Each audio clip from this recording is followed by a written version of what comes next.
This is Bedtime Stories, Grownup Edition, Feast or Famine, Part 8. When we left off, Q and Angela went on their first date.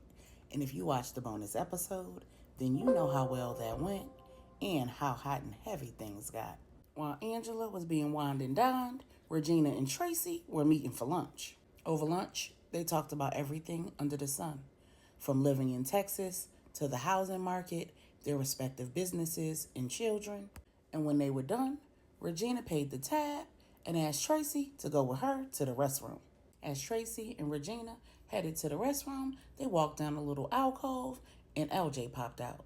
He said to Tracy, "So did you know your husband was following you?" Startled, Tracy said, "Oh my goodness, it looks like you are too." LJ said, "Nah, I arranged with Regina to meet y'all here. I got here before y'all did, and I peeped the tail a mile away." Regina said, "So did I." Tracy said, "Well, we've been trying to work through some issues, and maybe he's feeling a little insecure. I don't know." LJ said, "That whole little scheme with Travis put you, your son, and my wife in danger. It's time that somebody tells me the truth about what's been going on." Tracy said, "Well, you're going to have to ask Deuce because I don't get involved in his law enforcement." LJ cut her off and said, "I'm not asking you about his law enforcement business. I'm asking about your safety and what's going on with you and Deuce." Tracy said, "LJ, if I needed your help, I would ask for it." LJ said, "You don't have to ask for it because I'm offering it to you. But I don't really care about your safety. To be perfectly honest with you, I care about my wife and my little sis, Angie. Your husband has a lot of time on his hands, and he's asked to join me and Q and our private investigation firm. Why would he ask to do that, considering that he knows full well that he was in on this whole plot that Captain Arrington schemed up?" Tracy said, "Well, if you already know that he's involved, why are you questioning me? Why did y'all set this whole little lunch thing up? Gigi, I thought we were cool." Regina said, "Baby, we can't never be cooler than me and my husband. You should know better than that." LJ said, "Because I know that you know more than you're saying, and I know that Deuce is the key to this whole thing. I also know that a man who'd put his own wife and baby in danger would keep her in danger. Now, I don't know Deuce like that, but I know niggas like that. I also know women like you. You married a man that you thought you knew and had a baby with that man. And you'll do anything to keep the facade of a happy marriage, a happy family, a happy life. But I'm here to tell you that no matter how hard you try, it'll never be what you want it to be. Before you'll ever get what you want, and before you'll ever get to leave him, that man will cry at your funeral first." Meanwhile, in North Carolina, Stephanie and Marcia are having a heart-to-heart. Stephanie said, "Marcia, I never even thought about it. It never even mattered to me, to be perfectly honest with you. But this whole idea of getting married and knowing that CT wants to have children, I decided it was time for me to check and see what was going on, especially considering Angela's history." Marcia said, "I understand, Steph. It makes perfect sense. And to be honest, it wouldn't have mattered if you checked 5 years ago or 10 years ago, because this is something that was in motion when you were still in your mother's womb. You have to understand, we're born with all of the eggs we're ever going to produce. Diminished ovarian reserve is something that women experience for a variety of reasons, but most of the time, it's genetic. I want you to see a fertility specialist." Stephanie cut Marcia off and said, "Listen, I'm not doing that. I saw what it did to Angela. I saw what it did to her marriage. I'm not doing all of that fertility treatments and all of that stuff. It is what it is. If the eggs ain't popping, cracking, whatever, then I don't know what to tell you. I'm going to just have to let CT know that we can't get married." Marcia said, "Steph, listen to me, okay? Egg count is not the only factor that determines whether you can get pregnant. It only takes one egg. It's about the quality of that egg, the quality of the sperm, the overall function of your uterus and fallopian tubes. And this is all information that you can get from a fertility specialist. So just give it a chance. Check it out. See what your options are. And yes, clue CT in. But don't cancel your wedding.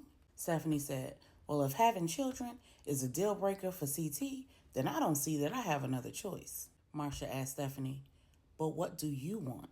Stephanie said, to be perfectly honest with you, Marcia, I have never really wanted children. The only time I even considered it was when I saw my mother's will. A big portion of my inheritance is contingent upon me getting married and having children. As it stands, Angela and her children have everything, and that's fine with me. I don't mind. Doesn't bother me at all. But one of the ways that my family was able to keep all of the properties and all of the investments and all of the money was passing on not only the properties and money and investments, but the contingency in their wills. Marcia asked, what do you mean? Stephanie explained, you can't tell anybody this, but all of our inheritance is heir inheritance. That means that it can't be passed down to a non-relative, it can't be transferred, and it does not become community property in a marriage. Therefore, it can't be divided in a divorce. So yeah, I stand to lose, but it was never really mine, and that's okay with me.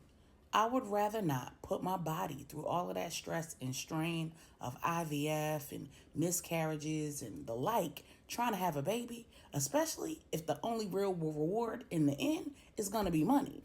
Meanwhile, Miss Brenda and Miss Bella are having a great day with the children, and they're having a powwow. The Queen Mother says to Miss Brenda, so Stephanie's ring, it was beautiful, wasn't it? Miss Brenda said, looks like CT spent a pretty coin on that one. The Queen Mother said, right. So my question is, does expensive taste run in the family? Miss Brenda asked, what you mean? Is Angela expecting a ring like Stephanie's or bigger?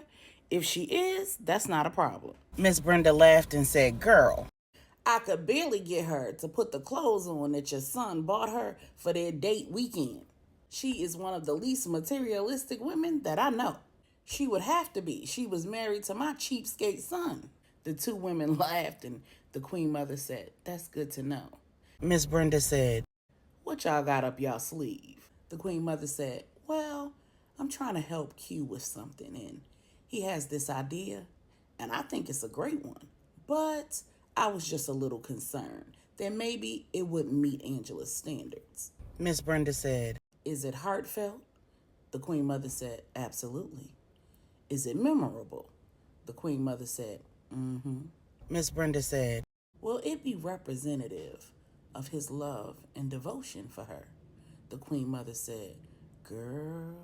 Miss Brenda said, and it could be one of those ring pops from those little machines. You remember the machines used to put 10 cents in it and turn it and the little jewelry would come out? The Queen Mother said, girl, yes, I used to love those things. Then she said, my concern is that they have a few issues that they need to work through, and I don't want those issues to derail them.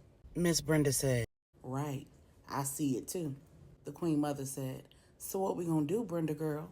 Miss Brenda said, what we always do. We're gonna take it to the Father and leave it there.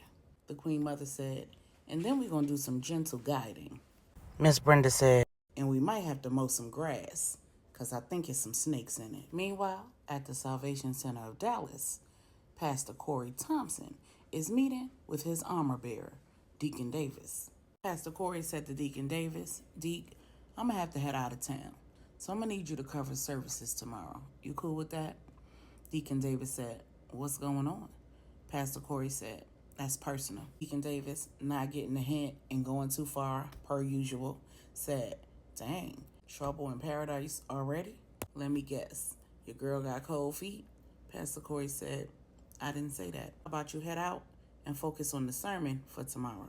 Deacon Davis said, all right, man. Dang, I was just asking. I was teasing. Pastor Corey said, I appreciate all your help with the surprise that I planned for Steph, but you know, I'm a pretty private person, right? Deacon Davis had the audacity to say, private or sneaky? Pastor Corey said, call it what you will, but when I'm interested in sharing, I'll volunteer. Deacon Davis said, I feel like it's been a little tension between me and you. Pastor Corey said, I can understand how you might feel that way. You and I had a conversation some time back where I told you that Angela Washington is off limits. I don't really feel like you really embrace that concept. Deacon Davis said, "What you mean? Me and her cool. We friends." Pastor Corey said, "It seems like you have an interest that goes beyond friendship. There are more than enough single women in this church and in Texas. It's time that you divert your attention elsewhere." Deacon Davis said, "CT, I don't know what you're talking about. I'm not even interested in her anymore. As a matter of fact, I met a fine sister at Steph's birthday party." Pastor Corey said, "Good, because I was almost afraid to talk to you about this project that I need you to work on." Deacon Davis said, "What you mean?" Pastor Corey said, "Well, I have this project that I'm going to have Angela work on, and she's going to need help. So I was going to ask you to do it, but I had some concerns." Deacon Davis said, "I know how to keep it professional. Come on, Corey." Pastor Corey said, "I'm actually thinking about getting y'all some additional assistance just to keep everything neutral." Deacon Davis said, "Whatever you think is best, man." "So you want to hear about this girl I met or what?" Pastor Corey said, "If you're willing to share." Deacon Davis said, "So she was the makeup artist that did Steph's makeup. Her name is Jada."